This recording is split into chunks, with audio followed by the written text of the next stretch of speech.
Alrighty. So, Anna, Clayton, it's great to get to meet both of you. I'm Acieric with RaiderIO. Thank you so much for taking the time to sit down with us and talk about the addition of Season of Discovery to WoW Classic. We're very excited. So real quick, to start, if you could both just please introduce yourselves and kind of tell us a little bit about what you do on the WoW Classic team. Yeah, hi. I am Anna Resendez. I am one of the lead software engineers in the World of Warcraft Classic team. I work with the leadership team in Classic to ensure that, you know, we are creating really good experiences for the players and that everything's ready. And I, of course, mainly focus on the technical side of things. But happy to, be involved in like the whole project in general. And hi, I'm Clay Stone, Associate Production Director of the WoW Classic team. Essentially, my responsibilities are looking at everything that we want to do and everything we want to accomplish and everything we want to bring to our players and make sure that we have the resources able to do it, the time able to do it. We're focusing on the right things when we need to be to deliver fun new experiences in the Classic space. The next one, of course, being Season of Discovery. Okay, great. So I know we have a pretty brief interview today, so I'm just going to go ahead and jump right into it.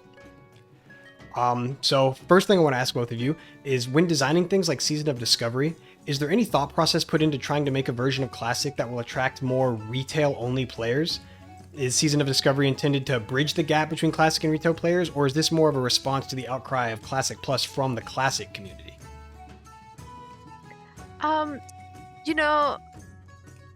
The Classic team, it's a team that works, within the greater World of Warcraft team.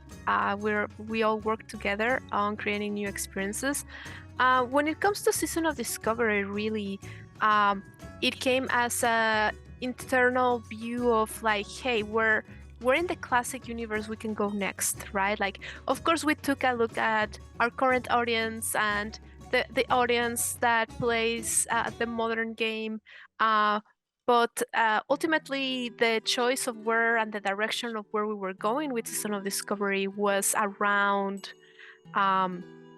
the like what new experiences we can give in the Classic universe. Really, if anything, one of our biggest inspirations was ourselves, in the sense of like we took a look back of in the Classic beta, like the actual original Classic beta in 2019, and that's when we started with the level caps, right? Like we have a level cap of level 30, and then we saw that during that period of time, it kind of enabled people to go and play level 30 and created a whole new meta. We have dual tournaments. People were like discussing what's the best in slot of each of the different phases. It allowed people to come in and join. So definitely that was one of our big inspirations. And the second one too is that, Azeroth is huge, right? And we want to make sure that we explore the world within a new lens, and we're able to have different like new experiences within the Classic universe. And the perfect way to find this was like, hey, what if we have discoveries around the world and you get to discover new experiences within the world that you already like know so much about, without like it changing drastically your feelings or whatever vision you have about the world. Is just about enhancing it and making it a little bit more interesting, not necessarily changing the world. So that's where like our talks, whenever Season of Discovery was coming from, it was coming from that angle of like, what do we want to do in the Classic universe? I mean, we'll be happy. Like we really hope that both people that like, not just both, but like people that have played Classic come and try it. People that play the modern game come and try it, and also new people. Like we're really excited for anyone to come in and come try Season of Discovery. Yeah, to your point about, I guess to add on to what Anna said, to the point about Classic Plus, we've certainly been in development on Season of Discovery for a while now, and we've listened to the community and we've heard the calls for something like Classic Plus, and it's tough to define exactly what that is based on who you ask and what they're most interested in. But as players of Classic ourselves, we asked ourselves, what are those new experiences and content that we'd want to bring to the Classic space? What would excite us most? and then listening to the community and hearing what they tell us about what they want to experience. And I think what we're so excited about with Season of Discovery as it relates to this concept of Classic Plus is 3 of the things that we hear the most frequently and consistently are we want subtle or not so subtle changes made to classic classes. We want new experiences, but set in the classic space with classic vibes. And we want to do it all in the original classic Azeroth. When we look at those 3 things, that's really something that we're providing with Season of Discovery, and we're trying. And being able to do it in a season space allows us to really take some big swings and experiment quite a bit with what we're bringing to the table for players. And we're just so excited to see how they respond to it, what they're most interested in, and what gets them excited, and be right there along with them playing it. Okay, great. That answer definitely got me excited. I can't wait. So next I want to ask about the approach. So this approach is of adding a new specialty type server to Classic. It's very exciting and it allows for a lot of different playstyles, but we want to know if you think there's a future where this technology for these different servers is used in retail, and if there's any chance we can expect future seasons or iterations of Season of Discovery to take place on the official hardcore servers. On the first note, as I talked, we work really closely with the modern game, with the people that focus on the modern game.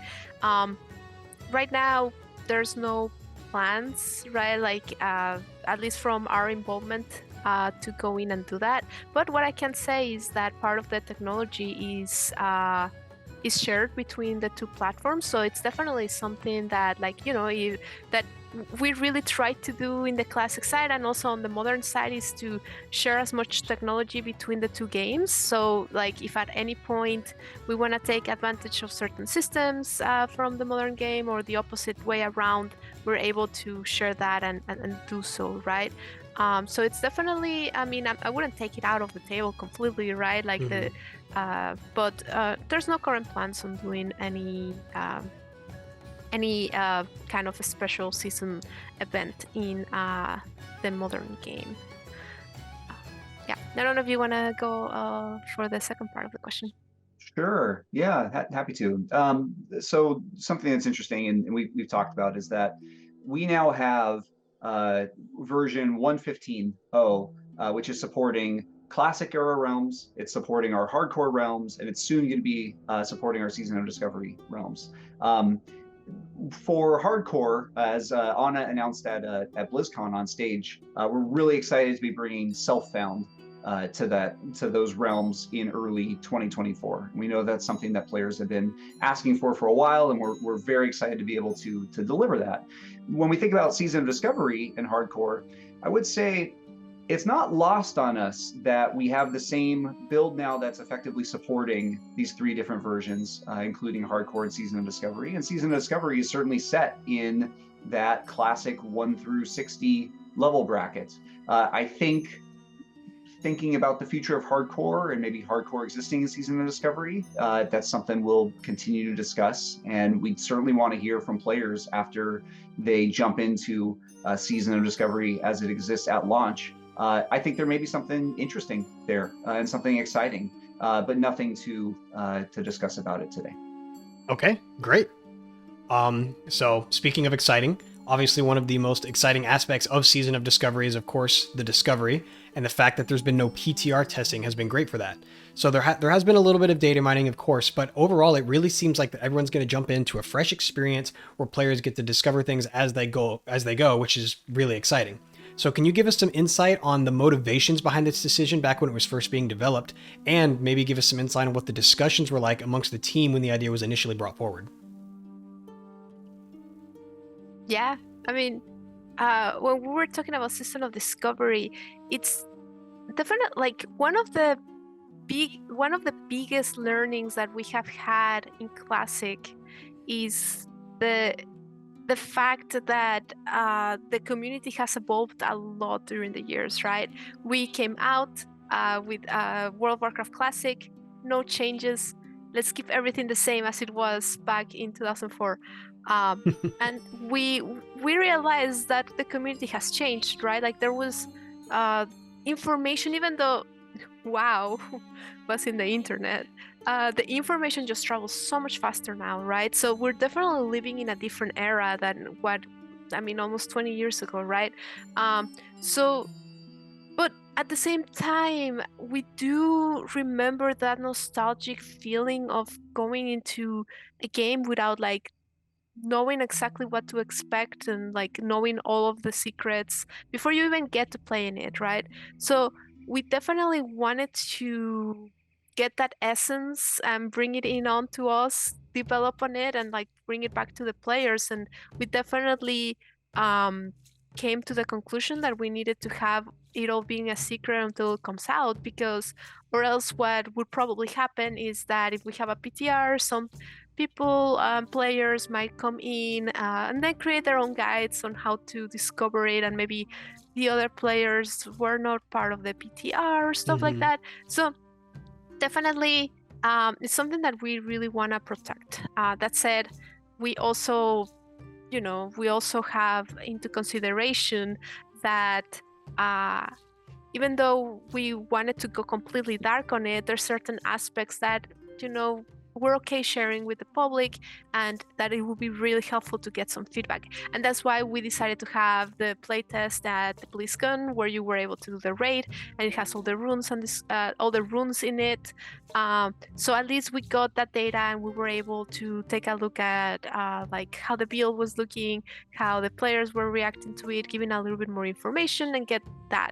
But we really, really want to protect the discovery of the runes, because we really want each player to go in and discover the world and like pay attention to the details of what's going on around them, and go in and be like, hey, this is new, or this is was this before? Like we even internally, I feel like it has happened a couple times where it was like, oh, I didn't I really thought that was part of the original release, and then I just realized that that's something new in Rune and Season of Discovery. Or the opposite has also happened, where it was like, oh, I really thought that was gonna be a discovery, but then it turns out that it's been there since 2004. So it's kind of like we want to really encase that, and definitely we're prepared on Thursday to jump in and fix anything that might be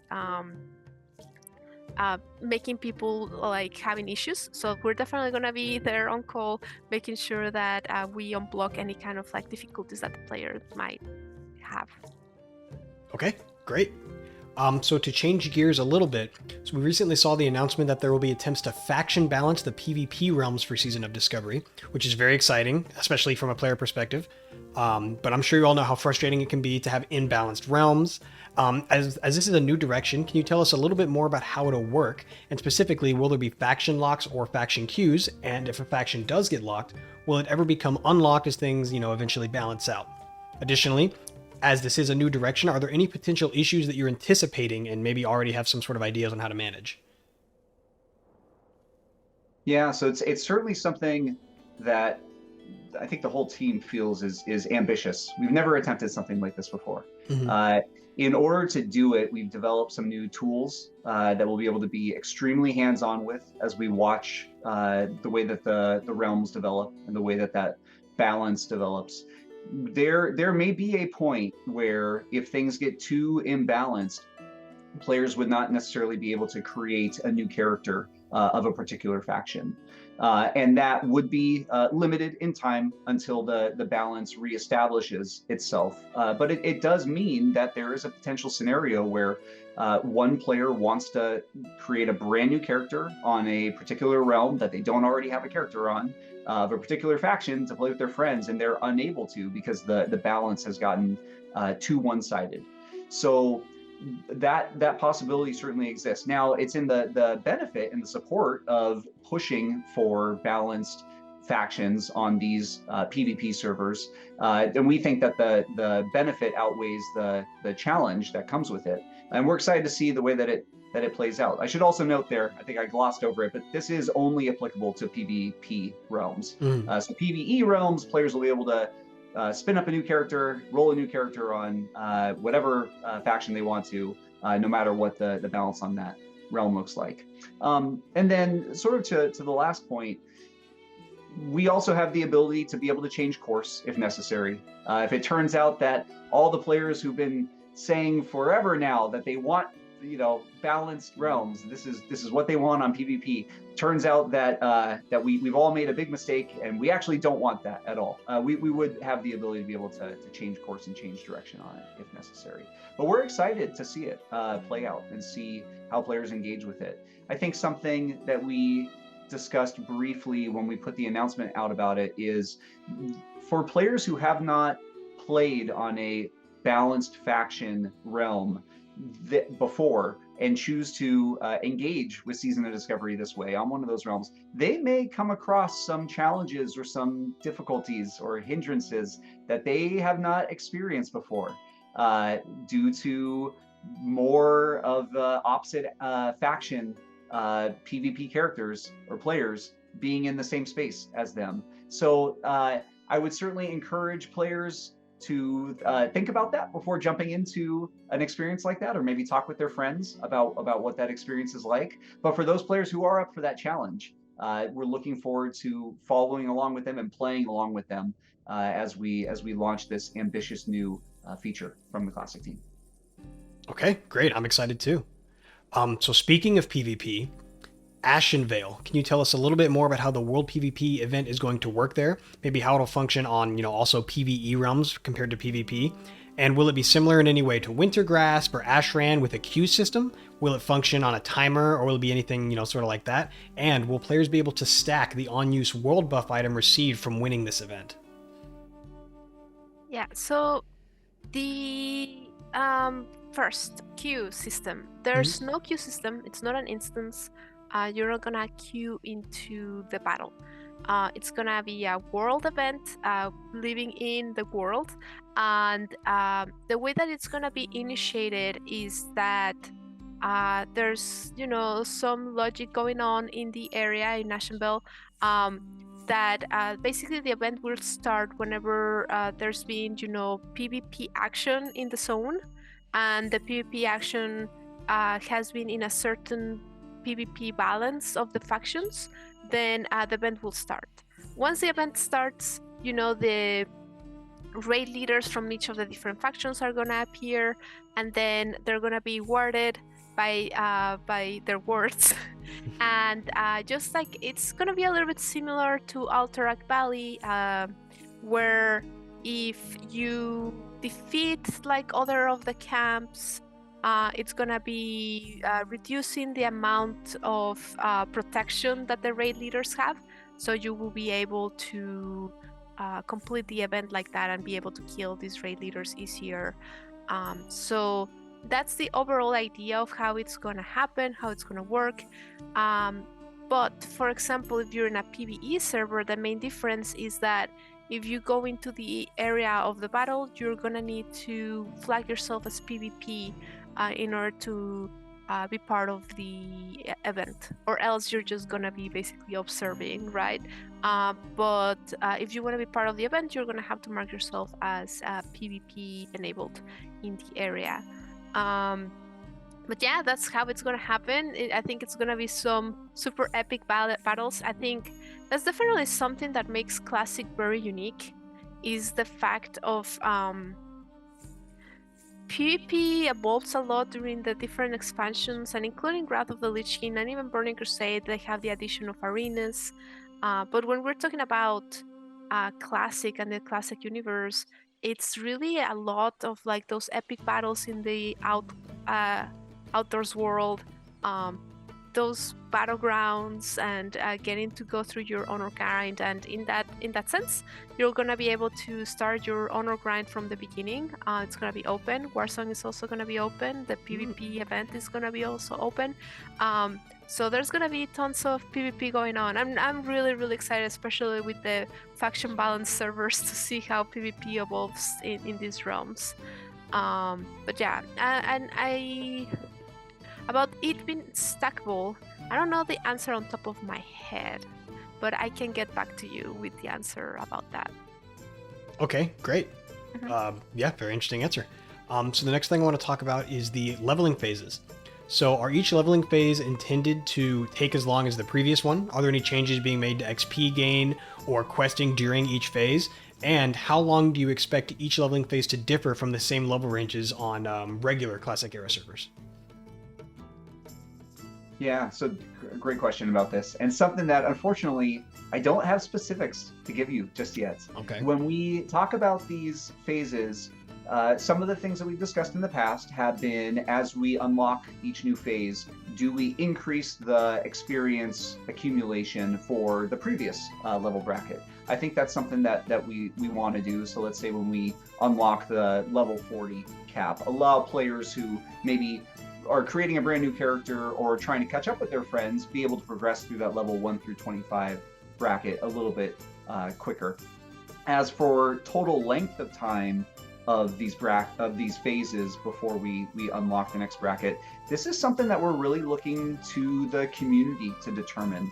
As Anna mentioned previously, seeing the new metas that formed at the level 30 cap or level 40 cap of the original WoW Classic beta, when players developed those metas, it was awesome to see, and we want to give enough time for each of these level brackets to sort of develop their own meta. We want to see what a level 25 best in slot looks like for each of the different classes, and see how players approach that. So we don't want to cut that off so quickly and then force players to move on to the next one, but at the same time we also don't want players to feel like they're sitting around waiting forever for the next one to come out. So we're going to see how quickly players progress through level 25 and then kind of use that to determine how long we wait until we unlock the next phase, and then so on and so forth. So we're fortunate in that regard to be a little bit more flexible here than we otherwise would be. There were a lot of questions in there. Did I answer all of them? Yeah, you did. Yeah, sorry, we've got it loaded tight.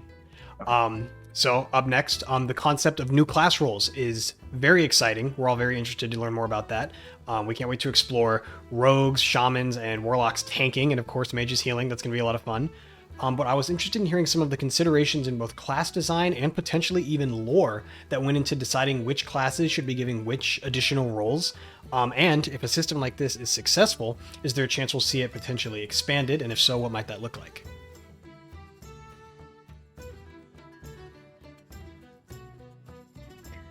Yeah. Go ahead, Clay. You know, we want to give every class something fun. When we look back at the balance of the original Classic experience, I know the team at the time was certainly striving for balance, but I think most of us realize that it's not perfectly balanced. Mm-hmm. We expect that that's not necessarily going to be, that's probably going to be the case as well for Season of Discovery. But something that we consistently say on the team is that we're balancing for fun. We're trying to give every class something fun to do, and we're balancing for fun.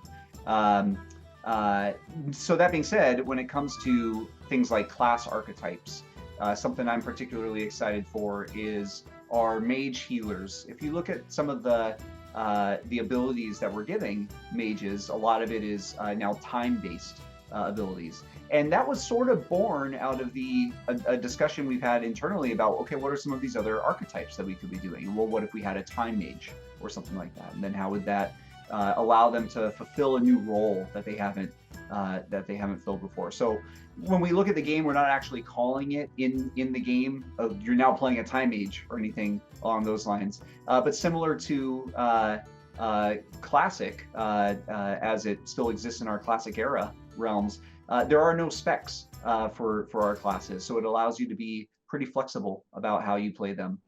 I would expect, as we go forward and we allow players to be able to collect new runes, that some of those could be tailored around additional archetypes that maybe WoW hasn't explored before. And we're excited for players to discover what those are. But there certainly has been some discussion internally about that being a genesis point for some of the abilities that we've added to classes. Anna, do you want to add anything else to that? Yeah, I just want to say that, Clay got it perfectly, that we are balancing for fun, and in the sense of just like Classic itself, each of the different classes, you're not really choosing a spec or anything. Like, the game doesn't dictate to you how to play a role or how to play, even in Classic without Season of Discovery, you're not being told like, hey, you need to be a healer, like in a druid, right? Like, you need to either be a healer, a tank, or a DPS. Like, the game doesn't detect you. Like, you do so by choosing your talents, and then that's something that is really fun about Classic, is that you're able to have hybrid specs, right? Like, without, if you want to, right? Like, might not be the the the best of whatever guide you're looking at, but if your heart desires, you can go in and like put like all your talents across all of the different talents, and that's really up to you. Same with the runes. It's we want to have that ability for players to be able to choose whatever direction they want without feeling like they're constrained to a certain archetype. With that said too, we are not, our plan is also not to balance in the sense of like each of the different specs and archetypes that the players can find are gonna be 100% viable and 100% all of them doing the same damage and all of them doing the same healing and all. Like, that's not our goal. Our goal is not to go into that direction. It's more on the, hey, like really the question we want to be is like, hey, whatever class you're playing, are you having fun? Do you have a fun ability that you're really excited to get? So it's kind of going into that direction and not that much of like, let's have the perfect raid team. I mean, as mentioned, the raids themselves that we're creating and the content, it's tuned in a way that it's not going to be the most challenge content you'll ever have. So we also expect people to be able to have fun with their builds a little bit. Okay, great. So it looks like we're getting near the end here. So if it's all right with the two of you, I'd like to ask you just one more question. Sure. Okay. So we're very interested about the current design philosophy behind tuning and difficulty, like you were just talking about. So what is the goal for in-game raids in each phase in terms of difficulty? Are they meant to be, more or less challenging or somewhat equivalent to the content of the same level on a normal Classic era?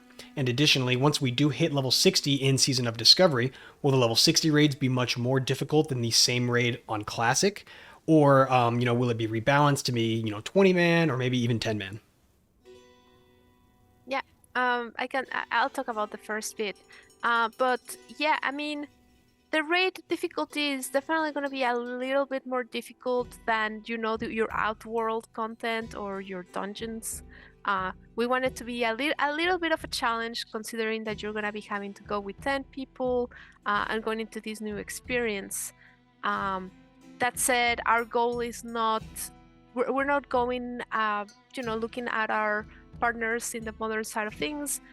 We're not looking into, okay, are we going to have a mythic difficulty that only top guilds are able to? That's not our goal. Our goal is for it to be a fun experience for players to come in and try it. There's going to be also, like, talking about leveling, there's going to be some updates on the world itself also, and the levels. Well, not the levels, but the people, the NPCs and all of the people that you're going to be finding in the world. There's going to be some adjustments there to make it to take into consideration some of the runes that we're taking. So definitely the world is going to be looking a little bit more there. And Clay can talk a little bit more about the end game part of it. Sure. Thank you. Yeah. So it's tough to say at this point. We've discussed previously, what if we brought some of the changes that we brought to Season of Mastery to some of our end game raids? When we look at changes that we might make to them, I would envision any changes that we do being along those lines, but not necessarily to difficulty just yet. One of the special things throughout the life of this season is really going to be players being able to take these characters with these all new abilities for Classic into these existing spaces, and then seeing how it feels from there. If we, kind of as Anna mentioned, if we determine that something winds up being a complete cakewalk, then I think that we would likely want to make it a little bit more challenging in the spirit of Classic. So you couldn't just, go through it with a blindfold. But we're also not interested in creating, an end game content that is only accessible by 1% of the player base. And that would almost feel irrecognizable to our original Classic players or our players of Classic era. So there's certainly going to be a fine balance there, but something that we are exploring as we continue development is certainly seeing how players engage with this existing content with these all new class abilities, and then making tuning adjustments from there. Okay, great. All the answers that you both have given today have been awesome. I'm very, very excited, and it looks like we're at the end now. So I just want to thank you both so much, Anna, Clayton, for taking the time to sit down with me and talk about Season of Discovery. And I cannot wait until Thursday. Neither can we. It's so close. I can't believe So it. excited. I Almost just want here. to see everyone discovering everything and be Me able too. to talk about it. Me too.